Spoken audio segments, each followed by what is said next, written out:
ഈശോമിശിഹായ്ക്ക് സ്തുതിയായിരിക്കട്ടെ.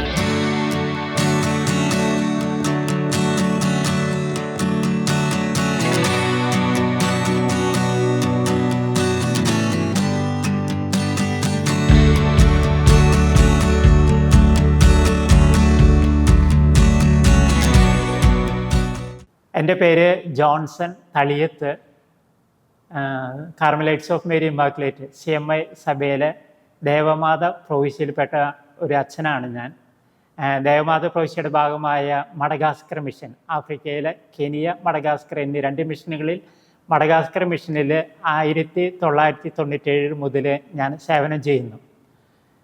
എൻ്റെ വീട് ഇരിഞ്ഞാലക്കുടയാണ്. ഞാൻ ജനിച്ചത് ഇരിഞ്ഞാലക്കുടയാണ്, പക്ഷെ ഞാൻ വളർന്നത് മുരിയാടാണ്. എനിക്ക് 3 സഹോദരങ്ങളുണ്ട്. അപ്പനും അമ്മയും മരിച്ചുപോയി. മൂത്ത ചേട്ടൻ പുതുക്കാട് താമസിക്കുന്നു. പിന്നത്തെ 2ാമത്തെ ചേച്ചി വിവാഹം കഴിഞ്ഞ് ആമ്പല്ലൂർ താമസിക്കുന്നു. പിന്നെ 3ാമത്തെ ചേച്ചി FCC സഭയിൽ ചേർന്ന് വടക്കേ ഇന്ത്യയിൽ സേവനമനുഷ്ഠിക്കുന്നു. 4ാമത്തതും അവസാനത്തേതുമാണ് ഞാൻ. എൻ്റെ വൊക്കേഷൻ ഒരു തരത്തിൽ പറഞ്ഞാൽ ലേറ്റ് വൊക്കേഷനാണെന്ന് പറയാം. കാരണം ഞാൻ ഇരിഞ്ഞാലക്കുട ക്രൈസ്റ്റ് കോളേജിലാണ് ഡിഗ്രി പഠിച്ചത്. ഡിഗ്രി പഠിച്ചതിന് ശേഷവും കുറച്ച് നാളും കൂടി കഴിഞ്ഞതിന് ശേഷമാണ് എൻ്റെ 23ാമത്തെ വയസ്സിൽ ഞാൻ CMI സഭയിൽ ചേരാനിടയായത്. CMI സഭയിൽ ചേർന്ന് ഫിലോസഫി പഠിക്കുന്ന കാലത്താണ് ഞങ്ങളുടെ സഭയിൽ ഒരു പുതിയ തീരുമാനം ഉണ്ടായിരുന്നു. അതായത് ചെമ്മാച്ചന്മാർക്ക് ആർക്കെങ്കിലും റീജൻസി ഔട്ട് ഓഫ് ഇന്ത്യ പോകണമെങ്കിൽ പോകാനുള്ള സാഹചര്യമുണ്ടെന്ന്. അങ്ങനെ തൃശ്ശൂർ ദേവമാത പ്രൊവിൻസ് അതിന് മുൻകൈ എടുക്കുകയും ഞങ്ങളെ 2 പേരെ ആഫ്രിക്കയിലെ കെനിയയിലേക്ക് റീജൻസി അയക്കുകയും ചെയ്തു. എന്നെയും ഡേവി കാവുങ്ങൽ അച്ഛനെയും. അന്ന് ഞങ്ങൾ അച്ഛന്മാരല്ല, ബ്രദേഴ്സാണ്. അവിടെ 2 വർഷം റീജൻസി കഴിഞ്ഞതിൻ്റെ പശ്ചാത്തലത്തിലാണ് എനിക്ക് മിഷനോട് കൂടുതൽ താല്പര്യമുണ്ടായതും. പട്ടം കഴിഞ്ഞിട്ട് അമ്പഴക്കാട് യൂണിവേഴ്സിറ്റി ഹൗസിൽ ജൂനിയർ മാസ്റ്ററായിട്ട് നിയമനം കിട്ടിയെങ്കിലും ഞാൻ പ്രൊവിൻഷ്യാളസിനോട് എൻ്റെ ആഗ്രഹം അറിയിക്കുകയും ആദ്യം അദ്ദേഹം നോ പറഞ്ഞെങ്കിലും പിന്നീട് അദ്ദേഹം എന്നെ മിഷനിലേക്ക് വിടാൻ തയ്യാറാവുകയും ചെയ്തു. അങ്ങനെയാണ് 1997 ഞാൻ മഡഗാസ്കറിലെത്തുന്നത്. മഡഗാസ്കറിലെ സാഹചര്യത്തിൽ ധാരാളം രൂപതകളുണ്ടെങ്കിലും ഇന്ന് അവിടെ 23 രൂപതയുണ്ട്. പക്ഷേ 1997 ഞാൻ മഡഗാസ്കറിലെ മുറണ്ടാവ രൂപതയിലെത്തിയപ്പോൾ അവിടെ രൂപതയിൽ സേവനം ചെയ്യുന്ന അച്ഛന്മാരുടെ എണ്ണം 24 ആയിരുന്നു. ലാസലേറ്റ് കോൺഗ്രിഗേഷനായിരുന്നു മുറണ്ടാവ രൂപതയെ സഹായിച്ചുകൊണ്ടിരുന്നത്. കാർമലൈറ്റ്സ് CMI സഭയാണ് 2ാമതായി ആ രൂപതയിൽ എത്തിയ സന്യാസ വൈദികരും മിഷണറിമാരും. ഇന്ന് ഒത്തിരി സഭകൾ മുറണ്ടാവ മിഷന് വേണ്ടി ജോലി ചെയ്യുന്നുണ്ട്. കേരളത്തിൽ നിന്നുള്ള നമ്മുടെ SD sisters of destitute, SKD sisters, ക്രിസ്തുദാസി sisters, CMC sisters അവരെല്ലാം മുറണ്ടാവ രൂപതയിൽ ജോലി ചെയ്യുന്നുണ്ട്. ഈ വർഷം ഞാൻ നാട്ടിലെത്തിയപ്പോൾ പല പുതുമകളും ഉണ്ടായിരുന്നു. ഒന്നാമത് കൊറോണയ്ക്ക് ശേഷം ആദ്യമായാണ് ഞാൻ കേരളത്തിൽ വരുന്നത്. 5 വർഷത്തിൽ കൂടുതലായി. അതിനൊരു പ്രത്യേക കാരണം ഉണ്ടായത് 3 വർഷങ്ങൾക്ക് മുൻപ് ഞങ്ങളൊരു പുതിയ പള്ളി ഏറ്റെടുത്തു. ബെത്താലത്താല എന്നാണ് ആ മിഷൻ്റെ പേര്. ഞങ്ങളുടെ രൂപത വളരെ വലിയ ഒരു രൂപതയാണ്. ഏകദേശം 300 കിലോമീറ്റർ ഉണ്ട് അതിൻ്റെ ഒരറ്റത്തു നിന്നും മറ്റേ അറ്റത്തെത്തുവാൻ. അപ്പോൾ പിതാവ് ഞങ്ങളോട് ആവശ്യപ്പെട്ടു രൂപതയിൽ നിന്നും അകന്ന ഒരു പ്രദേശത്ത് ഒരു പള്ളി ഏറ്റെടുക്കുവാനായിട്ട് സാധിക്കുമെന്ന്. അങ്ങനെ ഞങ്ങൾ ഞങ്ങളുടെ അധികാരികളുമായി ആലോചിച്ച് ഒരു പള്ളി ഏറ്റെടുക്കാമെന്ന് പിതാവിനെ അറിയിച്ചു. അങ്ങനെ പിതാവ് തന്നെ മുൻകൈയെടുത്ത് ഞങ്ങൾക്കൊരു ഭവനം ബെത്താലത്താലയിൽ തീർത്തു തന്നു. അതിന് ഫലമായി 2021 ഞാൻ ബെത്താലത്താല മിഷൻ ഏറ്റെടുത്തപ്പോൾ അവിടെ ഞങ്ങൾക്ക് 9 പള്ളിയാണ് ലഭിച്ചത്. 9 പള്ളിയുടെ ആസ്ഥാനമായ ഒരു മണ്ണുപള്ളിയാണ് എനിക്ക് കിട്ടിയത്. അപ്പോൾ ആ 9 പള്ളിയിൽ പുതിയതായി രൂപീകരിച്ച ആ ഇടവക ഒരു ബേസ് ഇടാൻ വേണ്ടി അതിനാലാണ് ഞാൻ കൂടുതൽ സമയം മഡഗാസ്കറിൽ ഈ പ്രാവശ്യം ചെലവഴിക്കാനിടയായത്. ഇന്ന് ഞങ്ങൾക്ക് അവിടെ 19 പള്ളികൾ ഔട്ട് സ്റ്റേഷൻസും ഉണ്ട് ബെത്താലത്താല പാരിഷിൻ്റെ കീഴിൽ. ഇവിടെ കേരളത്തിൽ ഈ വർഷം ഞാൻ കേരളത്തിൽ വന്നപ്പോൾ ക്രിസ്മസിന് മുൻപാണ് വന്നത്. സാധാരണ ഞങ്ങൾ ക്രിസ്മസ് കഴിഞ്ഞ് അല്ലെങ്കിൽ വേറെ ഏതെങ്കിലും അവസരത്തിലാണ് വെക്കേഷന് വരാറുള്ളത്. അപ്പോൾ ഈ പ്രാവശ്യത്തെ വെക്കേഷന് വന്നപ്പോൾ എനിക്ക് കിട്ടിയ ഒരു അനുഭവം, 28 വർഷത്തിന് ശേഷം ആദ്യമായാണ് ഞാൻ ഒരു ക്രിസ്മസ് കേരളത്തിൽ ആഘോഷിക്കാനായിട്ട് അവസരം ലഭിച്ചത്. 28 വർഷത്തിന് ശേഷം ക്രിസ്മസ് മാത്രമല്ല, എൻ്റെ പട്ടത്തിൻ്റെ വാർഷിക ദിനത്തിൽ ഒരിക്കലും ഞാൻ കേരളത്തിൽ ഉണ്ടാകാറില്ല. 1996 ഡിസംബർ 27 എൻ്റെ സ്വർഗീയ മധ്യസ്ഥൻ്റെ തിരുനാളായ യോഹന്നാൻ്റെ തിരുനാൾ ദിവസമായിരുന്നു എനിക്ക് പട്ടം കിട്ടിയത്, ഒരു വെള്ളിയാഴ്ച. ഈ വർഷം രണ്ടാമത് ഞാൻ അതേ വർഷത്തിൽ കേരളത്തിൽ വന്ന് കുർബാന ചൊല്ലിയപ്പോഴും ഇന്നും ഒരു വെള്ളിയാഴ്ചയായിരുന്നു. അതോടൊപ്പം തന്നെ എനിക്കൊരു പ്രത്യേക ഒരു അനുഗ്രഹം ലഭിച്ചത് എൻ്റെ മൂന്നാമത്തെ ഇടവക. ഞാൻ ജനിച്ചു തിരിഞ്ഞാലക്കുടയാണ്, പക്ഷെ വളർന്നത് മുരിയാട് ഇടവകയിലാണ്. അപ്പനമ്മ മരിച്ചു. പിന്നീട് ചേട്ടൻ പുതുക്കാടേക്ക് മാറി താമസിച്ചപ്പോൾ ഇന്ന് ഞാൻ അവിടെ പുതുക്കാടായിരുന്നു, മൂന്നാമത്തെ ഇടവകയായി പുതുക്കാടായിരുന്നു ഞാൻ രാവിലെ ബലിയർപ്പിച്ചത് എൻ്റെ പട്ടത്തിൻ്റെ ഈ വാർഷിക ദിനത്തിൽ. അതേ ദിവസം തന്നെ ഇന്ന് ചെത്തിപ്പുഴ കോവേന്ത്യയിൽ ഞാൻ വരാനിടയായി. അവിചാരിതമായി കർദിനാൾ അഭിവന്യ പിതാവ് ജോർജ് പൂവക്കാട്ട് പിതാവിൻ്റെ കൂടെ ബലിയർപ്പിക്കുവാനും എനിക്ക് അവസരം ലഭിച്ചു. ഞാൻ ഒരു ദൈവാനുഗ്രഹത്തിൻ്റെ ഫലമാണെന്ന് എനിക്ക് അനുഭവപ്പെടുന്നു. ഈശോയ്ക്ക് ഞാൻ നന്ദി പറയുന്നു. ആഫ്രിക്കൻ മിഷനിൽ കെനിയ മിഷനും മഡഗാസ്കർ മിഷനും ഒക്കെ കഷ്ടപ്പാടുകൾ പറഞ്ഞാൽ ഒരുപോലെയാണ്. ഇവ മാത്രമല്ല, ആഫ്രിക്കയിലെ പല രാജ്യങ്ങളിലും നമ്മുടെ കേരളത്തിലെ മലയാളി മിഷണറിമാർ ജോലി ചെയ്യുന്നുണ്ട്. മഡഗാസ്കറിലെ മാത്രം ഒന്ന് ചിന്തിക്കുമ്പോൾ എനിക്ക് കൂടുതൽ പരിചയം മഡഗാസ്കറാണ്. വിമാനം ഇറങ്ങിയിട്ട് അവിടെ നിന്നും ഏകദേശം 700 കിലോമീറ്റർ അകലെയാണ് മുറുണ്ടാവ രൂപതയുടെ കേന്ദ്രം, ബിഷപ്പ് ഹൗസ്. അപ്പോൾ അതിനടുത്തായിരുന്നു ഞങ്ങൾ 1987 ഒരു മിഷൻ ഏറ്റെടുക്കുന്നത്. അന്നത്തെ മുറുണ്ടാവ രൂപതയിലെ ബിഷപ്പ് റോമിലെ ലാസ്ലേറ്റ് വൈദികർ വഴി നമ്മുടെ കേരളത്തിലെ CMI സഭയോട് ഏതാനും മിഷണറിമാരെ അയക്കണമെന്ന് ആവശ്യപ്പെട്ടു. അങ്ങനെ ദേവമാത പ്രൊവിൻസിനാണ് അതിൻ്റെ ഒരു ഭാഗ്യം ലഭിച്ചത്, 3 മിഷണറിമാരെ മഡഗാസ്കറിലേക്ക് അയക്കാനായിട്ട്. അന്ന് പോയ മിഷണറിമാർ ഒരാൾ മാത്രമേ ഇന്ന് ഇവിടെ സേവനം ചെയ്യുന്നുള്ള മഡഗാസ്കറിന് വേണ്ടി, ഫാദർ പോൾ മോസസ് ചക്കാലയ്ക്കൽ. പിന്നെ ഒരു അച്ഛൻ മിഷണറി ആയിരുന്നത് കുര്യാക്കോസ് ചീർണച്ചനായിരുന്നു. അദ്ദേഹം മരിച്ചുപോയി. പിന്നീട് വേറൊരു അച്ഛനും കൂടി ഞങ്ങളെ സഹായിക്കാനുണ്ടായത് ഞങ്ങളുടെ തന്നെ സഭയിൽപ്പെട്ട ഒരു കൊച്ചച്ഛനായിരുന്നു. അദ്ദേഹം വേഗം തന്നെ അവിടെ നിന്ന് തിരിച്ചു പോരാനിടയായി. അധികം നാൾ മഡഗാസ്കറിൽ നിന്നില്ല. അപ്പോൾ 1987 തുടങ്ങിയ മിഷനാണെങ്കിലും പിന്നീട് ഇന്ത്യയിൽ നിന്നോ കേരളത്തിൽ നിന്നോ അധികം മിഷണറിമാരെ അയക്കാനായിട്ട് ഞങ്ങളുടെ സഭയ്ക്ക് സാധിച്ചില്ല. 1997 എനിക്ക് പട്ടം കിട്ടിയതിന് ശേഷം എനിക്ക് കിട്ടിയ ആദ്യത്തെ അപ്പോയിൻമെൻറ്റ് അമ്പഴക്കാട് കോവേന്തയായിരുന്നു. കോട്ടക്കൽ കോവേന്തയിലെ ജൂനിയർ മാസ്റ്ററായിട്ടായിരുന്നു. അപ്പോൾ അന്ന് ഞാൻ ഞങ്ങളുടെ പ്രൊവിൻഷ്യാളച്ചനോട് ആഗ്രഹം പ്രകടിപ്പിച്ചു, എനിക്ക് മിഷനിൽ പോകാനായിട്ട് ആഗ്രഹമുണ്ടെന്ന്. പ്രൊവിൻഷ്യാളച്ച ആദ്യം നോ പറഞ്ഞെങ്കിലും പിന്നീട് എന്നെ അനുവദിച്ചു. അപ്പോൾ അങ്ങനെ ഞാൻ മാത്രമല്ല, എൻ്റെ കൂടെ ലൂയിസ് രാജ് പുറത്തൂർ എന്ന ഒരു അച്ഛൻ, ഞങ്ങൾ 2 പേരുമായിരുന്നു അന്ന് കോട്ടയ്ക്കൽ കോവേന്തയിൽ. ഞങ്ങളെ 2 പേരെയും ഒരുമിച്ച് പോകുവാനായിട്ട് അനുവദിച്ചു. അങ്ങനെയാണ് ഞങ്ങളുടെ അച്ഛന്മാർ 1987 മഡഗാസ്കർ ചെന്നതിന് ശേഷം 10 വർഷത്തിന് ശേഷം അടുത്ത 2 മിഷണറിമാരെ അവർക്ക് ലഭിക്കുന്നത്. 1997 ഞങ്ങൾ അവിടെ ചെന്നപ്പോൾ ഞാൻ പറഞ്ഞല്ലോ, അച്ഛന്മാരുടെ എണ്ണം വളരെ കുറവായിരുന്നു. റോഡിൻ്റെ പരിതാപകരമായ സ്ഥിതിയിൽ കണ്ടിട്ടാണ് ഞങ്ങൾ ആ മിഷനിൽ എത്തിച്ചേരാനിടയായത്. വിമാനം ഇറങ്ങിയ ആദ്യത്തെ ദിവസം തന്നെ ഞങ്ങൾക്ക് താമസിക്കാനായിട്ട് ഒരു മുറി മഡഗാസ്കർ എപ്പിസ്കോപ്പൽ കോൺഫറൻസിൻ്റെ കീഴിലുള്ള ഒരു ഭവനത്തിലായിരുന്നു താമസം. അതിനുശേഷം ഞങ്ങളുടെ മുറുണ്ടാവയിലേക്ക് ഞങ്ങൾ യാത്ര തിരിച്ചു. 700 കിലോമീറ്റർ അകലെ പോകുന്നതിനേക്കാളും ബുദ്ധിമുട്ട്. ചില സ്ഥലത്ത് വളരെ മോശമായ റോഡായിരുന്നു അന്ന്.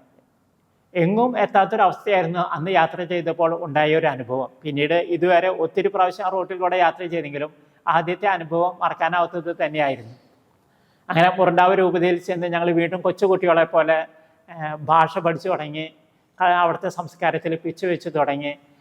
2000 എന്നെ അവിടുത്തെ അങ്കിലിസാത്തു എന്ന ഒരു പാരിഷിൻ്റെ ഇടവകയുടെ വികാരിയായിട്ട് നിയമിച്ചു. അന്ന് അങ്കിലിസാത്തു പാരിഷിൽ ഒറ്റ ഔട്ട് സ്റ്റേഷനും ഉണ്ടായിരുന്നില്ല. അപ്പോൾ അതിനുശേഷമാണ് ഞങ്ങൾ ചുറ്റുമുള്ള ഗ്രാമങ്ങളിൽ പോയതും ചെറിയതായ രീതിയിൽ സ്കൂളുകൾ ആരംഭിച്ച് ചെറിയ ഔട്ട് സ്റ്റേഷനുകൾ, പള്ളി കെട്ടിടമല്ല, പ്രാർത്ഥിക്കുന്ന ഒരു സമൂഹത്തെ വാർത്തെടുത്തു കൊണ്ടുവന്നത്. ഉർവശി ശാപം ഉപകാരം പോലെ ഞങ്ങൾക്കൊരു അനുഗ്രഹം കിട്ടി. ഒരു സൈക്ലോൺ നമുക്ക് ഉപകാരമല്ല, നാശനഷ്ടങ്ങൾ ഒത്തിരി ഉണ്ടാക്കിയ ഒരു സൈക്ലോൺ ആയിരുന്നു. ഗഫീൽ എന്നാണ് അതിൻ്റെ പേരുണ്ടായത്. 2003 അതിൻ്റെ ഭീകരതയൊക്കെ അന്ന് ഞങ്ങൾക്ക് അനുഭവിക്കാനായിട്ട് ഇടവന്നു. പക്ഷേ സൈക്ലോണിന് ശേഷം ഒരുപാട് നാശനഷ്ടങ്ങൾ ഉണ്ടായപ്പോൾ റോഡുകൾ നഷ്ടപ്പെട്ടു പോയി, കൃഷിയിടങ്ങളിൽ മണൽ കയറിപ്പോയി. അങ്ങനത്തെ അവസരത്തിൽ കാരിത്താസ് വഴി, ഞങ്ങളുടെ പോൾ മോസസ് ചക്കാലച്ചനായിരുന്നു അന്ന് കാരിത്താസിൻ്റെ ഡയറക്ടർ. കാരിത്താസ് വഴി ഞങ്ങൾക്ക് ഒത്തിരി സഹായങ്ങൾ കിട്ടി. അങ്ങനെ ആ സഹായം ചുറ്റുമുള്ള ഗ്രാമങ്ങളിൽ എത്തിക്കുന്നതിൻ്റെ ഭാഗമായി ഞങ്ങൾ പലപ്പോഴും ഗ്രാമ സന്ദർശനം നടത്തിയിരുന്നു. 18 കിലോമീറ്റർ വരെ അന്ന് ഞങ്ങൾ റോഡുണ്ടാക്കിയത് ഞാൻ ഇപ്പോഴും ഓർക്കുന്നു. കനാലുകൾ ഉണ്ടാക്കി. അങ്ങനെ ഒത്തിരി ഗ്രാമങ്ങളായിട്ട് വ്യക്തിപരമായ ബന്ധം സ്ഥാപിക്കാനായിട്ട് സാധിച്ചു.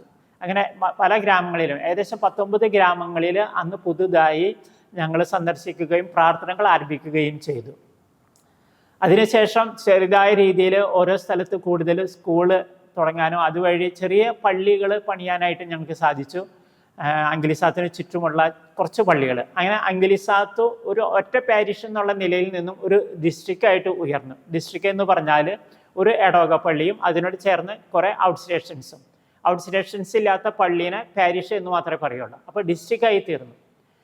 അതിനുശേഷമാണ് ഞാൻ ഇപ്പോൾ ജോലി ചെയ്യുന്ന ബേത്താലത്താല ഗ്രാമത്തിലേക്ക് വന്നത്. ബേത്താലത്താല ഗ്രാമത്തിലേക്ക് എന്നെ സ്പർശിച്ച ഒരു സംഭവം, മുൻപ് ജോലി ചെയ്തിരുന്ന ഗ്രാമങ്ങളെക്കാൾ വളരെ ലളിതമായ ആൾക്കാരാണ് ബേത്താലത്താല ഗ്രാമത്തിൽ. കൊച്ചു കുട്ടികൾ പോലും നമ്മളെ മോപ്പേര എന്ന് പറഞ്ഞാൽ അച്ഛ എന്നാണ് അതിൻ്റെ അർത്ഥം. റോട്ടിലൂടെ പോകുമ്പോൾ മോപ്പേര എന്ന് കൂകി വിളിച്ച് നമ്മുടെ ചുറ്റും കൂടും. അത് ഞാൻ ബേത്താലത്താലയിൽ എനിക്ക് കിട്ടിയൊരു പുതിയ അനുഭവമായിരുന്നു. മറ്റു സ്ഥലത്ത് വിളിക്കാറുണ്ട്, എങ്കിലും ബേത്താലത്താലയിൽ അല്പം അത് കൂടുതലാണ്. ബേത്താലത്താലയിൽ പുതിയ സ്റ്റേഷൻസ് തുടങ്ങുമ്പോഴും എനിക്ക് ഒരു ആഗ്രഹം ഉണ്ടായിരുന്നു. അവിടെയൊക്കെ പലപ്പോഴും പ്രൊട്ടസ്റ്റൻ്റ് സഭകൾ ആത്മായരാണ് വിസുവിശേഷ പ്രഘോഷണത്തിനായിട്ട് മറ്റ് ഗ്രാമങ്ങളിലേക്ക് പോകുന്നത്. നമ്മൾ കത്തോലിക്കർ പലപ്പോഴും ഒരു സ്റ്റെപ്പ് മടിച്ചു നിൽക്കുന്നതാണ്. കേരളത്തിൽ ഇപ്പോൾ ഒത്തിരി മിഷണറിമാർ നോർത്ത് ഇന്ത്യയിലൊക്കെ പോയി ജോലി ചെയ്യുന്നുണ്ടെങ്കിലും പൊതുവായിട്ട് നോക്കുമ്പോൾ പലപ്പോഴും അച്ഛന്മാരെ അല്ലെങ്കിൽ സിസ്റ്റേഴ്സിനെ ആശ്രയിച്ചാണ് സുവിശേഷ പ്രഘോഷണം നടത്താറ് പണ്ടത്തെ രീതിയിൽ. പക്ഷേ ഇന്ന് മഡഗാസ്കറിലും അത് അല്പം കൂടുതലാണ്. കത്തോലിക്കർ വളരെ ഉത്സുകരായിട്ട് ഈ ഫീൽഡിലേക്ക് കടന്നു വരുന്നില്ല. പക്ഷേ ഞാൻ ഞങ്ങളുടെ പള്ളിയിൽ പറഞ്ഞതിൻ്റെ വെളിച്ചത്തിൽ എൻ്റെ കൂടെ വരുവാനായിട്ട് ഒരുപാട് ജനങ്ങളുണ്ട്, ആത്മായരുണ്ട്. പുതുതായി വില്ലേജുകളിലേക്ക് പോകുമ്പോഴും അല്ലെങ്കിൽ അവരോട് സംസാരിക്കുമ്പോഴൊക്കെ അത് എനിക്കൊരു അനുഭവമാണ്. ആ യാത്ര തന്നെ ഈശോയുടെ കൂടെ നടക്കുന്നൊരു അനുഭവം. പലപ്പോഴും നടന്നു പോകുമ്പോൾ, വണ്ടിക്ക് പോകുമ്പോൾ ആ ഒരു അനുഭവം പലപ്പോഴും കിട്ടാറില്ല. അതുകൊണ്ട് എനിക്ക് നടന്നു പോകാനായിട്ട് വളരെ ഇഷ്ടമാണ്. ബേത്താലത്താല ഗ്രാമത്തിൽ വളരെ അകലെയുള്ള ചില ഔട്ട് സ്റ്റേഷൻസ് പോകാനായിട്ട് നമുക്ക് വഞ്ചിക്കൊക്കെ പോകണം. വഞ്ചിക്ക് കുർബാനയ്ക്ക് പോകുന്നത് ആദ്യത്തെ അനുഭവമാണ്. മുന്നത്തെ ഞങ്ങളുടെ പള്ളികളിലൊന്നും അത്ര ഒരു അനുഭവം ഞങ്ങൾക്ക് അധികം കിട്ടിയിട്ടില്ല. വെള്ളത്തിലൂടെയും ചെളിയിലൂടെയൊക്കെ ഒരുപാട് പോയിട്ടുണ്ടെങ്കിലും വഞ്ചിയിൽ കയറി പോണ ഒരു അനുഭവം ആദ്യമായിട്ടാണ് ബേത്താലത്താലയിൽ ലഭിക്കുന്നത്. ബേത്താലത്താലയിലെ ഏറ്റവും അകലെയുള്ള ഒരു ഔട്ട് സ്റ്റേഷനാണ് സമ്പാനു ഗ്രാമത്തിലേക്ക് പോകാനായിട്ട് ഞങ്ങളുടെ വീട്ടിൽ നിന്നും 20 കിലോമീറ്റർ വണ്ടിക്ക് പോകണം. നമുക്ക് വണ്ടിയുണ്ട്, 4 വീൽ ഡ്രൈവാണ്. അല്ലെങ്കിൽ അത്തരം പള്ളികളിലേക്ക് പോകാനായിട്ട് നമുക്ക് സാധിക്കില്ല, പ്രത്യേകിച്ചും വർഷക്കാലത്ത്. അപ്പോൾ 20 കിലോമീറ്റർ നമ്മൾ വണ്ടിയിൽ പോയതിന് ശേഷം പിന്നീട് ഒരു 4 മണിക്കൂർ വഞ്ചിയിൽ പോകണം. വഞ്ചിയിൽ പോകുക എന്ന് പറഞ്ഞാൽ നമുക്ക് നിൽക്കാൻ പറ്റില്ല, തിരിയാൻ പറ്റില്ല, ഇരുന്ന ഇരിപ്പിൽ 4 മണിക്കൂർ ഇരിക്കണം. അപ്പോൾ അങ്ങനെ പോയിട്ടാണ് നമ്മൾ സമ്പാനു ഗ്രാമത്തിലെത്തുക. പുഴയിൽ പലപ്പോഴും മുതലയൊക്കെയുള്ള സ്ഥലമാണ്. ഞങ്ങളുടെ സമ്പാനു ഗ്രാമത്തിലെ ട്രഷററായിട്ട് ജോലി ചെയ്യുന്ന സ്ത്രീ, സമ്പാനു ഗ്രാമം എന്ന് പറഞ്ഞത് പുഴയുടെ തീരത്താണ്. അവിടെ കുളിക്കാൻ ഇറങ്ങിയപ്പോൾ കഴിഞ്ഞ മാസത്തിൽ അവരെ മുതല പിടിച്ചിട്ട് വെള്ളത്തിൻ്റെ അടിയിലേക്ക് വലിച്ചുകൊണ്ട് പോയി. പക്ഷെ ആ സ്ത്രീക്ക് നല്ല ധൈര്യം ഉണ്ടായിരുന്നു. അവൾ മുതലയുടെ വായിൽ കൈയിട്ടു എന്നൊക്കെ പറഞ്ഞത് അവൾ എന്നോട് പിന്നീട്. അങ്ങനെ എതിർക്കാൻ നോക്കി. അപ്പോഴേക്കും ചുറ്റുമുള്ള സ്ഥലത്തു നിന്നൊക്കെ ആൾക്കാർ വഞ്ചിയിൽ വേഗം വന്ന് അവളെ രക്ഷിച്ചു. പക്ഷെ അവിടുത്തെ ജനങ്ങളുടെ കഷ്ടപ്പാട് പറയുമ്പോൾ നമുക്ക് ഇതൊരു സംഭവമായിട്ട് പറയാം. കാരണം അവർക്ക് ആസ്പത്രി കൊണ്ടുവരാൻ വേണ്ടിയിട്ട് ഇനി 4 മണിക്കൂറല്ല 7-8 മണിക്കൂർ എടുക്കണം വഞ്ചിയിൽ തിരിച്ചു വരാൻ. കാരണം വെള്ളത്തിൻ്റെ ഒഴുക്കിനെതിരായിട്ട് വരുമ്പോൾ പലപ്പോഴും മണലോ ഉള്ള സ്ഥലമുണ്ട്. അങ്ങനെ തടഞ്ഞ് നിർത്തി അങ്ങനെ വന്നപ്പോൾ അവർ പിറ്റേ ദിവസം പുലർച്ചയ്ക്ക്, തലേ ദിവസം 4 മണിക്കാണ് അവളെ മുതല പിടിച്ചത്. പിന്നീട് അവർ പോരാനൊരുങ്ങി. പിറ്റേ ദിവസം 4 മണിക്കാണ് അവർ മസിക്കാപ്പി എന്നൊരു സ്ഥലത്ത് എൻ്റെ വീട്ടിൽ നിന്നും 20 കിലോമീറ്റർ ആകെയുള്ള പള്ളിയിൽ വരെ എത്തിച്ചേർന്നത്. അവിടെ നിന്നും അവരെ എന്നെ അറിയിച്ച് പിറ്റേ ദിവസം ഞാൻ കുർബാന കഴിഞ്ഞതിന് ശേഷമാണ് അവിടെ പോയി അവരെ എടുത്ത് ഹോസ്പിറ്റലിൽ 30 കിലോമീറ്റർ അകലെയുള്ള ഹോസ്പിറ്റലിൽ എത്തിച്ചത്. അകലെയുള്ള ഗ്രാമത്തിൽ കിടക്കുന്ന പലർക്കും ഇതേ അനുഭവമാണ്. ആക്സിഡൻറ്റ് മാത്രമല്ല, ഇപ്പോൾ പെട്ടെന്ന് പ്രസവ സമയത്ത് ബുദ്ധിമുട്ടുകൾ ഉണ്ടായാലും അവർക്കൊക്കെ ആസ്പത്രിയിൽ പോകണമെങ്കിൽ ഇതുപോലെ കഷ്ടപ്പാടുകളാണ് അവിടെയുള്ള ഗ്രാമങ്ങളിൽ ജീവിക്കുന്നവർക്ക്. എല്ലാവർക്കും ഒരുപോലെ കഷ്ടപ്പാടല്ല, എന്നാലും ഒരുപാട് ഗ്രാമങ്ങൾ ഇങ്ങനെ ആസ്പത്രികളിൽ നിന്നും സ്കൂളുകളിൽ നിന്നും അകലെ കിടക്കുന്നത് കൊണ്ട് അവർക്ക് ബേസിക്കായിട്ട് പ്രഥമമായി കിട്ടേണ്ട പല ആനുകൂല്യങ്ങൾ, അവകാശങ്ങൾ അവർക്ക് ലഭിക്കുന്നില്ല. അപ്പോൾ നമ്മുടെ മിഷൻ പ്രവർത്തനം എന്ന് പറയുന്നത് വെറും പാസ്റ്റൽ വർക്ക് മാത്രമല്ല. മഡഗാസ്കറിൽ അല്ലെങ്കിൽ ആഫ്രിക്കയിലെ മറ്റ് മിഷനിൽ ജോലി ചെയ്യുന്നവർ, നോർത്ത് ഇന്ത്യയിലും അങ്ങനെ തന്നെയായിരിക്കും. ഒരു വികാരി എന്ന് പറയുമ്പോൾ കുർബാന ചെല്ലുകൾ മാത്രമല്ല, നമുക്ക് എല്ലാ പണിയും കിട്ടും. വികാരി പണി കിട്ടും, ഡ്രൈവർ പണി കിട്ടും, മണ്ണ് പണി കിട്ടും, കൺസ്ട്രക്ഷൻ വർക്ക് കിട്ടും, ആശുപത്രി പണി കിട്ടും. എല്ലാ പണികളും നമുക്ക് ചെയ്യാനായിട്ട് സാധിക്കും. അത് ഓരോരുത്തരുടെ ടാലൻ്റ് അനുസരിച്ച് അല്ലെങ്കിൽ അവരുടെ കഴിവനുസരിച്ച് അവരുടെ അവൈലബിലിറ്റി അനുസരിച്ച് മറ്റുള്ളവർക്കായിട്ട് സേവനം ചെയ്യാൻ പറ്റുന്ന ഒരു സ്ഥലമാണ് മഡഗാസ്കറിലെ അല്ലെങ്കിൽ ആഫ്രിക്കയിലെ നമ്മുടെ എല്ലാ മിഷൻ സ്റ്റേഷൻസ് എല്ലാം തന്നെ. ആഫ്രിക്കയിലെ 23 ആഫ്രിക്കയിലല്ല, മഡഗാസ്കറിൽ 23 ഡയസീസ് ഉണ്ട്. 23 ഡയസീസിലെ ഒരു ബിഷപ്പ് നമ്മുടെ കേരളത്തിൽ നിന്നുള്ള ജോർജ് പുതിയകുളങ്ങര, ഇരിട്ടിയിൽ നിന്നുള്ള പിതാവാണ് ഇപ്പോൾ ബിഷപ്പായിരിക്കുന്നത്. ഞങ്ങളുടെ രൂപതയിലുള്ള ബിഷപ്പ് മാറി ഫാബിയൻ എന്നാണ് പറയുക. OCD കാർമലൈറ്റ്സ് ആണ് അദ്ദേഹം കേരളത്തിൽ വന്നിട്ടുണ്ട്. അദ്ദേഹം വളരെ ജനറസ് ആയിട്ടാണ് ജനങ്ങൾക്ക് വേണ്ടി കാര്യങ്ങൾ ചെയ്യുന്നത്. അദ്ദേഹത്തിൻ്റെ മോട്ടോ തന്നെ എഡ്യൂക്കേഷനാണ്. പാസ്റ്റൽ വർക്കിനോടൊപ്പം എഡ്യൂക്കേഷനാണ് അദ്ദേഹത്തിൻ്റെ മോട്ടോ. അദ്ദേഹം വന്നതിന് ശേഷം നമ്മുടെ പള്ളികളിലെല്ലാം തന്നെ +2 സ്കൂളുകൾ സ്ഥാപിക്കാനായിട്ട് അദ്ദേഹം പ്രോത്സാഹിപ്പിച്ചു. നമ്മൾ തുടങ്ങുകയും ചെയ്തു. അദ്ദേഹം തന്നെ താല്പര്യം എടുത്തിട്ട് ഡയസീസിൻ്റെ കീഴിൽ ഒരു യൂണിവേഴ്സിറ്റിയും ആരംഭിച്ചിട്ടുണ്ട്. അങ്ങനെ വിദ്യാഭ്യാസപരമായിട്ട് ജനങ്ങൾക്ക് വളരെ സേവനം ചെയ്യാനുള്ള ഒരു അവസരം മഡഗാസ്കറിൽ നമുക്കുണ്ട്. നമ്മുടെ കേരളത്തിൽ നിന്ന് വന്ന മിഷണറിമാർ, പ്രത്യേകിച്ചും നമ്മുടെ സിസ്റ്റേഴ്സ്, SKD സിസ്റ്റേഴ്സും CMC സിസ്റ്റേഴ്സും SD സിസ്റ്റേഴ്സും അവരെല്ലാം തന്നെ ജനങ്ങളുടെ വിദ്യാഭ്യാസപരമായ പുരോഗതിയിൽ മുൻകൈ എടുത്ത് സേവനം ചെയ്തു വരുന്നുണ്ട്. അതോടൊപ്പം തന്നെ ആതുര സേവനത്തിലും നമ്മൾക്ക് എന്ത് രീതിയിലും സേവനം ചെയ്യാൻ പറ്റിയ ഒരു സാഹചര്യമാണ് മഡഗാസ്കറിൽ.